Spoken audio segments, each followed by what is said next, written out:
August 14th, coming to you from Meadow Mill. I'm Amanda. This is Alan. The reason I'm laughing is because I need to know right now, Alan, are you a Hydrox or an Oreo guy? Oh, Oreos. Oreos. Correct. It's like a slam dunk, isn't it? Right. Yeah. Yes, I quote our friend Glenn over here who says, no one eats Hydrox. Well, you do if you have to. And the reason many people had to was at one point it was the only kosher option. Right. And the reason I ask you is because the two cookies are at war right now. That's right. They're having a cookie battle. Wars. The Hydrox is the original kosher sandwich cookie. It's filed a formal complaint with the FTC accusing employees of Oreo's parent company, Mondelez, which I didn't even know was a thing, of blocking... Sounds like Mondel bread. It does sound like it, but no. Of blocking Hydrox from view when it stocks Oreos on supermarket shelves. The Facebook post says Mondelez uses a system called direct store distribution, where employees of the brand, rather than supermarket attendants, stock the food. This allows the Oreo stockers to push Hydrox aside when they place Oreo boxes on the shelves. Oreo responded with, the Oreo brand is an iconic one with a proud and rich history of delivering great tasting products and exciting innovations to our consumers for more than a century. This focus and our commitment to operating with integrity has made Oreo America's favorite cookie. I think Glenn agrees with me on that one.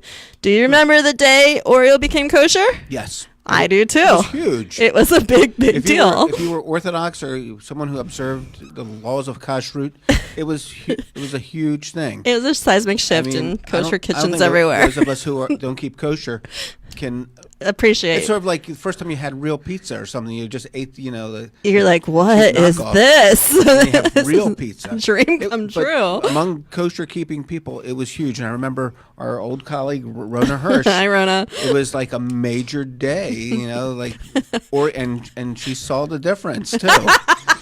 There's a difference. I mean, right. The other thing is Oreo now has a zillion different flavors, and they do the limited edition releases, which Glenn is a big fan of trying out all of them. And we recently tried the Rocky Road, which was, I have to say, the best among many offerings. Not good with strawberry shortcake. No, I hated that one. That wasn't good. Glenn really liked that one. I didn't like it. No, I didn't eat that one because I'm allergic to strawberries. I ate a different one that I hated. I can't remember what it was. Anyway, Oreo became kosher in 1998. I remember the day. It was very similar to the time I was in my cousin's bedroom and M&M's had just become kosher and they were losing their freaking minds. They had a stash and they were trying all of them. I think for a lot of people, the day that Israel was created... And the day Oreos moon landing, and then the kosher Oreo cookie. That's They're it. Right on the same level. All three of those, the most important things in history. All right, well, let's move on to more serious matters. Something a little bit more somber. Take it away, The Alan. anniversary of Charlottesville.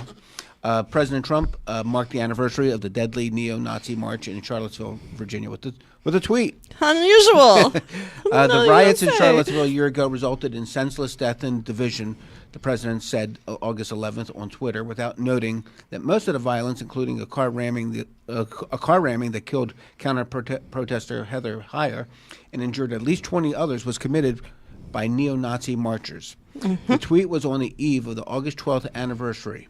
We must come together as a nation, the president said. I condemn all types of racism and acts of violence. Peace to all Americans. All of them. There you go. Everyone. The tweet appeared to echo his comments after last year's violence when he blamed, quote, many sides and said there were, quote, very fine people on both sides. The top-notch KKK members. Nice Nazis. Really upstanding Nazis. Those statements drew widespread condemnation from Jewish leaders and from Democrats and Republicans. Yeah, obviously. Those August 12th Unite the Right rallies did take place this year. I was terrified all weekend, but luckily everything occurred without major incident. But this is kind of an interesting story. Yeah, some D.C. leaders and the Metro's largest union are outraged at the transit agency for allowing its trains to be used to provide, quote, special treatment for white supremacists during the August 12th rally in D.C., according to the Washington Post. D.C. Council members Robert C. White Jr. and Charles Allen said they were concerned and angered that police escorted Unite the Right organizer Jason Kessler and a handful of other rally participants onto what they described as a private Metro car. Kessler and other march participants arrived at Vienna Metro Station at 2 p.m. and were given a police escort as they boarded the rear car of an Orange Line train headed toward Foggy Bottom. Police temporarily blocked people from entering the station. Nevertheless, the car carrying Kessler was not completely private, as some journalists were able to board. Yeah. So, like I told you earlier, I actually think that they were using good judgment there. Yeah. I mean, hate it makes to say sense it. to me. Like, you wouldn't want to be on one of those train cars when something pops off. And if everyone down there was of a different side of this argument, you're going to have a mix on those cars. And even for the Women's March, I took the Metro. Everyone was in a really great mood that day, and there was nobody, like, fighting us for being there. But the Metro was so packed, there was nowhere to even stand or move, and I just kept looking around thinking it would be so easy for this to go very wrong very fast. Yeah. So I understand separating them. They wanted to avoid a riot, a melee. Yeah. So it makes sense. And I think they did. So, yeah. All right. Meanwhile, we have this guy. Hate to say it. Yeah, I know. We have this guy who thinks Hitler was right winning an election. So then that happened. Only in America. Really? A Missouri Republican who has made anti-Semitic and other bigoted statements handily won a primary for the state's House of Representatives. Steve West, who promotes anti-Semitic conspiracy theories on a radio show he hosts, defeated 3 other candidates on August 7th in the bid for a seat representing Clay County. He won 49.5% of the vote. The second-place finisher had 24.4%. Looking back in history, unfortunately, Hitler was right about what was taking place in Germany and who was behind it, West said on KCXL radio in January of 2017, according to the Kansas City Star. Okay. I don't understand that quote because Hitler was behind it. So what was he doing? He was saying, oh, look over there. Some stuff happened. He was just an innocent bystander. Okay. He has spoken of, quote, Jewish cabals that are harvesting baby parts from Planned Parenthood, abuse children, and who control the Republican Party. Wow. West also has a YouTube channel on which he has made homophobic, anti-Semitic, Islamophobic, and racist statements. Covers the whole gamut. West will face Democratic incumbent John Carpenter in November. On August 9th, the Missouri Republican Party denounced West's shocking and vile comments. Good. West's campaign platform does not mention Jews, but contains a section titled Islam is a Problem for America, and says that most parents don't want their children receiving alternative sex ed or having to deal with or be around LGBT clubs. I don't really know why the children are hanging out in LGBT clubs. Maybe he meant the school clubs. Well, yeah, whatever. I think that he meant the school clubs. I thought he meant like a nightclub. No, I was like, so Missouri is a hotbed of that. No, he means the school. Oh, he means school clubs. Well, Right. Yeah, so note to self, strike Missouri from travel plans. If you are just joining us, this is Jay Moore's Need to Know on Facebook Live. Share, like, and follow at hashtag Jay Moore Need to Know. For breaking news updates, go to jmooreliving.com or subscribe to our newsletters at jmooreliving.com/newsletters. Let's have some fun. This has been too heavy. Yeah, cool story. I love this. Fans of Supreme Court Justice Ruth Bader Ginsburg can already buy a plethora of items with her face on it, including T-shirts, mugs, and prayer candles. I don't have a RBG prayer candle. You don't? No. You need to get one. I need one. All the kids are getting them. Soon they will be able to add another keepsake to their collections, an RBG action figure. Yes. I was actually kind of surprised that there's not already one out. I kind of thought I've seen one, but that must not. I don't know. I've Maybe. definitely seen the Obama one. Yeah. Anyway, if the amount of money raised to produce the toys is any indication, they will be quite a success. People have donated over $613,000 on a Kickstarter page dedicated to producing the figures, vastly exceeding the original goal of $15,000. But if you only need $15,000 to produce a toy, like I could go out and make my own toy. That doesn't seem like a lot. Yeah. Okay. The figures are being sold by Factory, a Brooklyn-based product design company, and the first shipment will go out in October. Yay! The miniature version of the Jewish jurist costs $20 and sports her signature white collar, wire rim glasses, and hardwood gavel. The organization is donating $1 for each Kickstarter donor to She's the First, an organization that supports girls hoping to be the first in their family to graduate from high school. That's awesome. Factory also sells action figures of other liberal icons, such as Barack Obama, Hillary Clinton, and Elizabeth Warren. Collect them all. I want one. Very cool. Yeah, next time you can't think what to get me, I'll take a RBG action figure. Okay.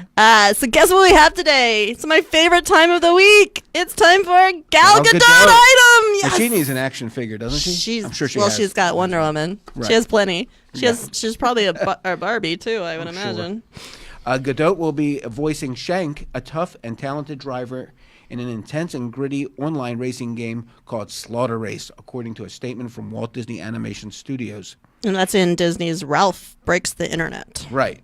So, thank you. You're welcome. So this is a sequel to the 2012 You were so hit, excited. Right, Wreck-It Ralph, which will hit theaters on November 21st. The film also stars John C. Reilly as Ralph and Sarah Silverman as Vanellope. Okay, I never saw Wreck-It Ralph. I don't know anything about Wreck-It Ralph.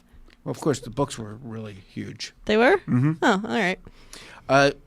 Gadot said in a statement, Shank is amazing at driving cars and has this bad girl vibe to her, just like Gal Gadot. I love Gal Gadot. But as the movie goes on, you realize how fun, wise, and warm she really is on the inside, which is what I like about her most. That's what I like about Gal Gadot most. Tell me what you told me about her that I never knew. Gal Gadot? Yeah. Oh, yeah. Her last name is really Goldstein. I had no idea. They Hebrewized it.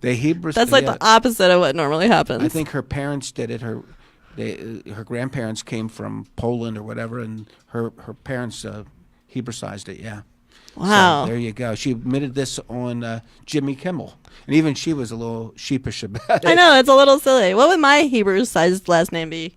It'd just be Krutki instead.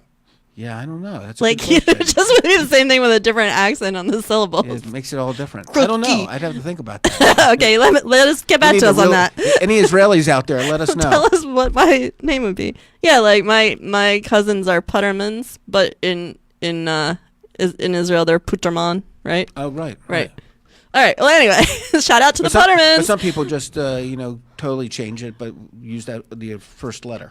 Okay. In Israel.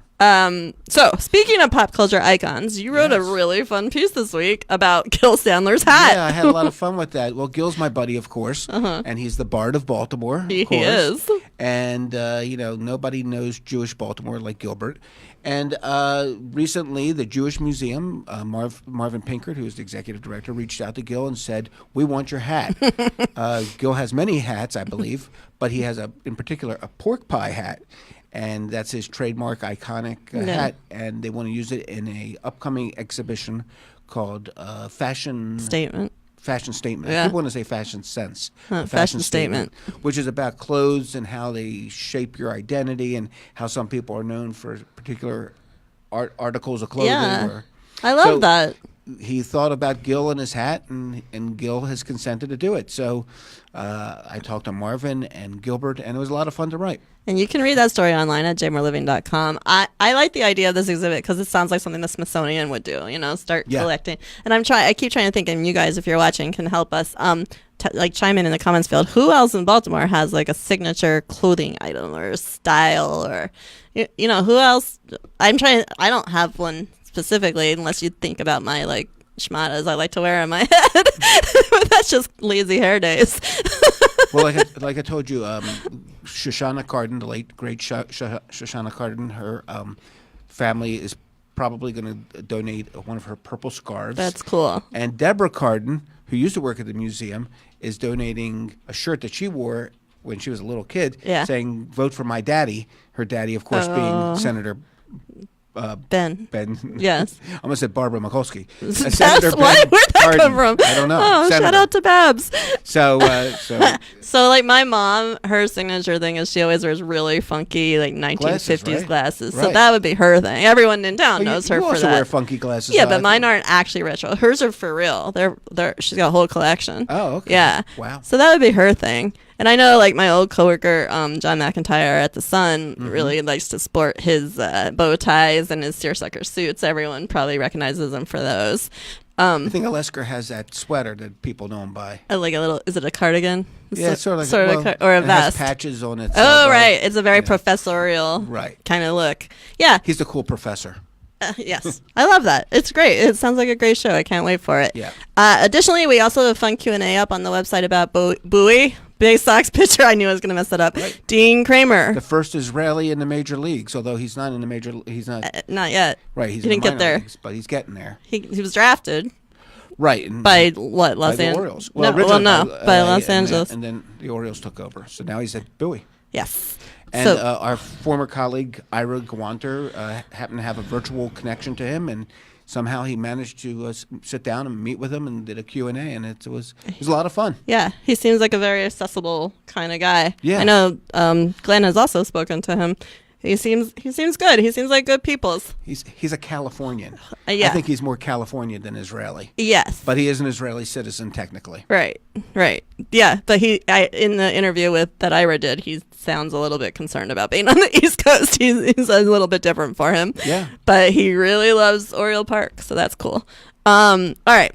Give us a J word of the phrase, or J word of the day, or a phrase. How about that? Today it's a J phrase of the day. The phrase is a Yiddish one, Kanan Hara, Kanan Hara. which means no evil eye, sometimes followed by spitting 3 times. I'll let you do that part. Okay. And of course, usage would be watch what you're doing, or you'll fall into a ditch. Kanan Hara. Kanan Hara. God forbid. God forbid. If you're interested in getting all the best from JMore each week in your inbox, go to jmoreliving.com/newsletters to sign up for our regular Thursday newsletter and our new This Week in Baltimore Eating newsletter coming very soon. Those of you who already subscribed should have seen a sample of the newsletter in your inbox this morning. Be sure to check it out and share it. Tune in right here Thursdays at 12:30 for This Week in Baltimore Eating and Fridays at 12:30 for your weekend agenda. For more news updates, go to jmoreliving.com. We will see you soon. Have a great week. Bye.